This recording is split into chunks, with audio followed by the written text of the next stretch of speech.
En este vídeo vamos a hablar de la política fiscal.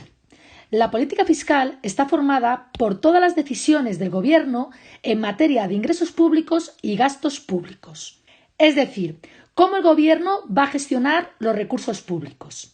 Esto vendrá reflejado en la Ley de los Presupuestos Generales del Estado, ley que se elabora anualmente, donde se refleja el techo máximo de gasto, es decir, lo máximo que se va a gastar, y las previsiones o las estimaciones de ingresos, es decir, cuánto se espera ingresar. La política fiscal es la herramienta que tiene el Estado para influir en la economía y lo va a hacer de tres maneras: estabilizando los ciclos económicos, favoreciendo el crecimiento económico a largo plazo a través de inversiones en infraestructuras y en investigación y en desarrollo, y manteniendo el estado de bienestar, es decir, manteniendo la educación, la sanidad y el gasto social, por ejemplo, el gasto en pensiones. En este vídeo nos vamos a centrar en la primera función, en la estabilización de los ciclos económicos. Para ello, el Estado intenta actuar sobre la demanda agregada, es decir, sobre el consumo, sobre la inversión y sobre el gasto público. ¿Y cómo lo va a hacer? Lo va a hacer a través de dos instrumentos: los estabilizadores automáticos y las políticas discrecionales.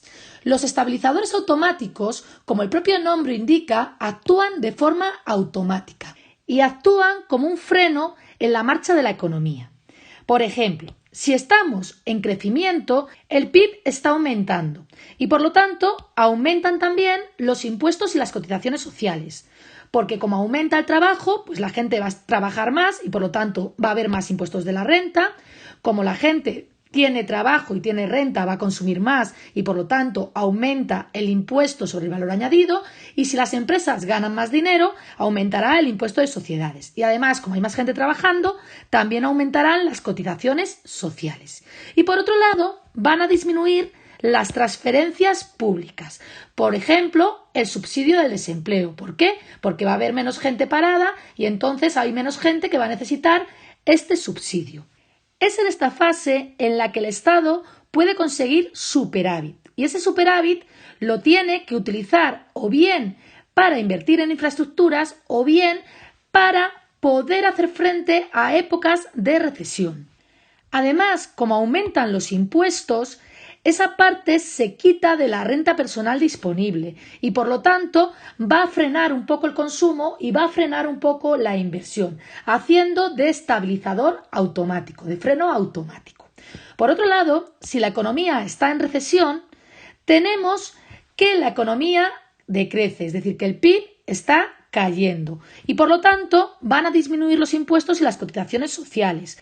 Esto es debido a que en época de recesión el desempleo aumenta y, por tanto, va a haber menos gente que va a poder pagar los impuestos de la renta y además van a consumir menos y, por lo tanto, también se va a recaudar menos por impuesto de valor añadido y las empresas van a ganar menos y, por lo tanto, pagarán menos impuesto de sociedades y también, al haber menos gente trabajando, pues disminuirán las cotizaciones sociales. Pero, por otro lado, como hay más gente desempleada, va a haber más gente que va a necesitar ayudas sociales por medio de transferencias. Por lo tanto, aumentarán las transferencias. ¿Esto qué hará? Hará que el Estado recaude menos vía impuestos y cotizaciones sociales y además aumente el gasto público. Por lo tanto, aumentará el déficit. Pero también hará que la caída del PIB no sea tan profunda, ya que las transferencias harán de freno a la caída del consumo. Por lo tanto, los estabilizadores automáticos actúan de forma automática y suavizan la magnitud de los ciclos económicos.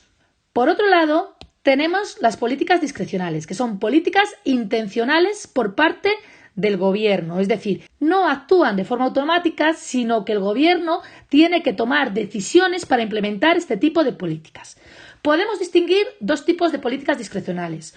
Una para cuando la economía está en crecimiento, que es lo que se conoce como políticas fiscales contractivas o restrictivas, que lo que van a hacer es intentar suavizar el crecimiento cuando la economía está sobrecalentada y la inflación se está disparando, y consisten en disminuir el gasto público o aumentar los impuestos.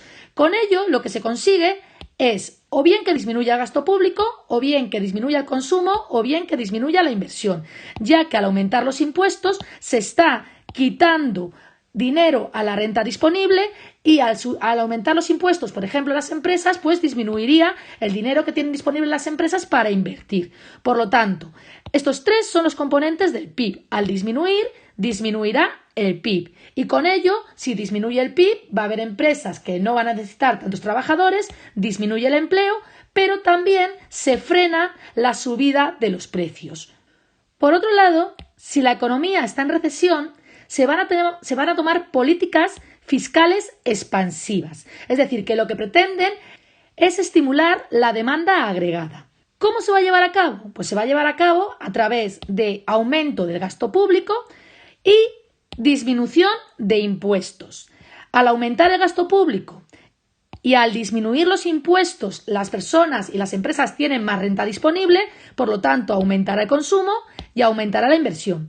Estos tres son componentes que tiran de la demanda agregada o que tiran del PIB. Por lo tanto, al aumentar estos tres elementos, aumentará el PIB y por lo tanto las empresas estarán produciendo más, por lo que contratarán a más gente y se aumentará el empleo.